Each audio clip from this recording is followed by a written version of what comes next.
بسم اللہ الرحمن الرحیم۔ کیا خاوند اور بیوی کپڑے اتار کر سو سکتے ہیں؟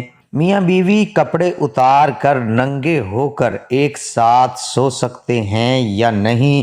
آج کی اس ویڈیو میں ہم یہی بتانے والے ہیں، چونکہ اس طرح کی جو باتیں ہوتی ہیں وہ ایسی باتیں ہیں جو لوگ پوچھنے سے شرمندگی محسوس کرتے ہیں، اور اسی وجہ سے یہ نہیں جان پاتے ہیں کہ ایسا کرنا صحیح ہے یا غلط، اور اس کی وجہ سے وہ نہیں جان پاتے ہیں کہ یہ کام جو میں کر رہا ہوں یہ اسلامی نظر میں صحیح ہے یا غلط۔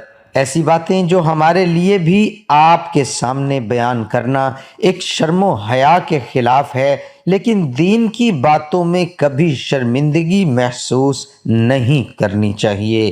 اگر آپ کو کوئی ایسی باتیں جاننی ہیں، آپ کو پتہ کرنا ہے کہ کیا اسلام میں جائز ہے یا نہیں، اور وہ شرم و حیا کے خلاف باتیں ہیں، تو پھر ایسی کیفیت میں اور وہ دین کی باتیں ہیں جو آپ وہ الفاظ استعمال کریں جو ادب کے الفاظ ہوں، ادب کے شبد کے ساتھ آپ کسی عالم دین سے رابطہ کریں اور ان سے پوچھیں، شرمندگی محسوس نہ کریں۔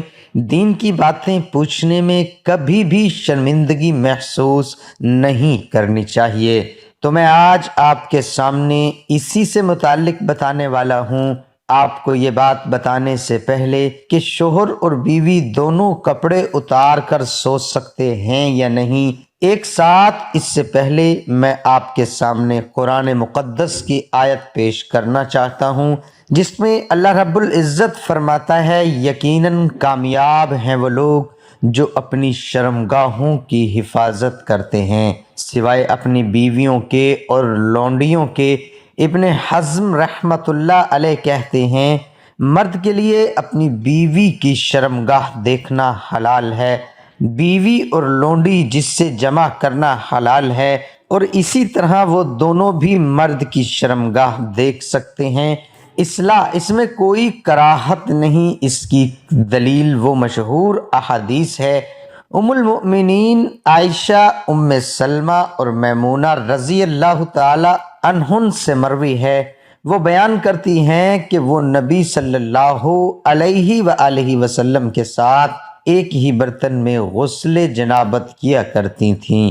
ام المؤمنین میمونہ رضی اللہ تعالی عنہا کی حدیث میں ہے کہ نبی صلی اللہ علیہ وآلہ وسلم چادر کے بغیر تھے، کیونکہ حدیث کے الفاظ یہ ہیں کہ نبی صلی اللہ علیہ وآلہ وسلم نے اپنا ہاتھ برتن میں داخل کیا اور پھر اپنی شرمگاہ پر پانی بہایا اور اسے اپنے بائیں ہاتھ سے دھویا۔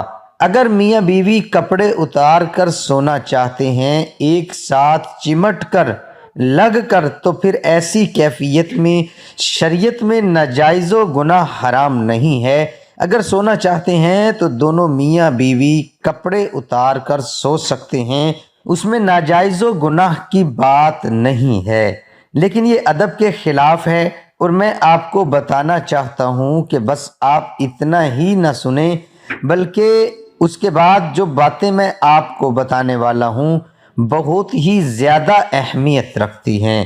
نبی پاک علیہ السلام فرماتے ہیں، بغیر ضرورت ننگا نہ رہا کرو، جب ضرورت پڑے تب ہی ننگا رہنے کی کوشش کرو، ضرورت کے بغیر ننگا نہ رہا کرو، کیونکہ اس وجہ سے کہ نبی پاک علیہ السلام فرماتے ہیں کہ تمہارے درمیان مقدس فرشتے موجود ہوتے ہیں، تو جب اللہ کے مقدس فرشتے تمہارے درمیان موجود ہیں، ایسی کیفیت میں ان کی تعظیم و تکریم، ان کا اکرام کرنا یہ ہم پر ضروری ہے۔ اس وجہ سے ہمیں ہمیشہ کپڑے کے ساتھ رہنا چاہیے۔ ہاں، جب ہم بیت الخلاء جاتے ہیں یا ہم بستری کرتے ہیں تو ایسی کیفیت میں وہ مقدس فرشتے جدا ہو جاتے ہیں۔ پھر جب ہم دوسرے کام میں لگ جاتے ہیں، جیسے عام طور پر جو کام کاج کرتے ہیں، تو اللہ کے مقدس فرشتے وہ ہم لوگوں کے درمیان ہی رہتے ہیں۔ تو حیا کی وجہ سے ادب کا تقاضا یہی ہے کہ بغیر ضرورت ننگا نہ رہا کرے۔ محترم ناظرین، شوہر اور بیوی ایک دوسرے کے ساتھ ننگے ہو کر سو سکتے ہیں، کوئی حرج نہیں، لیکن میں نے کہا تھا کہ یہ ادب کے خلاف ہے۔ لیکن اگر آپ چاہتے ہیں کہ ایسا کوئی طریقہ ہو جو ادب کے خلاف نہ ہو تو ایک طریقہ میں آپ کو بتاتا ہوں، جس طریقے کو اگر آپ اپنائیں گے تو ادب کے خلاف بھی نہیں ہوگا اور یہ سب سے اچھا طریقہ ہوگا۔ سب سے پہلی بات آپ یہ جان لیجئے کہ ہم بستری کرتے وقت اتنا ہی کپڑا اتارنا چاہیے جتنے کپڑے اتارنے سے ہم بستری ہو جائے۔ لیکن اگر کوئی انسان ننگا ہو کر سونا چاہتا ہے، پورے کپڑے اتار کر ہم بستری کرنا چاہتا ہے، تو جو طریقہ اگر آپ اپنائیں گے وہ ادب کے خلاف نہیں ہوگا۔ وہ طریقہ یہ ہے، میاں بیوی ننگے ہو کر کے سوئیں تو اپنے اوپر کوئی کپڑا اوڑھ لیں، اپنے اوپر کوئی چادر وغیرہ رکھ لیں۔ اگر ایسا آپ کرتے ہیں تو سب سے اچھا طریقہ ہے اور ادب کے خلاف بھی نہیں ہوگا۔ میاں بیوی کا اسلام کے مطابق ہم بستری کا طریقہ اور کپڑے اتارنے کا کیا حکم ہے۔ باوضو سوئیں، پیار و محبت اور دل لگی کی باتیں کریں، بوسہ وغیرہ کے ذریعے تحریک پیدا کریں، بدن کے تمام کپڑے اتار کر بالکلیہ برہنہ نہ ہو جائیں، بقدر ضرورت کپڑے اتاریں۔ اور اچھا یہ ہے کہ ہم بستری کے وقت اوپر سے کوئی چادر وغیرہ ڈھانپ لیں۔ ماہواری کی حالت میں اور پیچھے کے مقام میں صحبت ہرگز نہ کریں، ایسا کرنا سخت گناہ ہے۔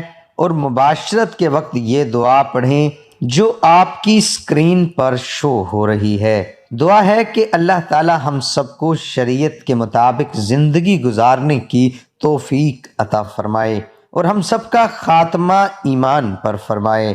ناظرین، نماز قائم کرو۔ نماز پڑھنا ہر مسلمان مرد اور عورت پر فرض ہے۔ اللہ تعالی ہم سب کو 5 وقت نماز باجماعت ادا کرنے کی توفیق عطا فرمائے۔ آمین ثم آمین۔ محترم ناظرین، کمنٹ باکس میں اللہ تعالیٰ کے 99 ناموں میں سے ایک نام ضرور ٹائپ کریں۔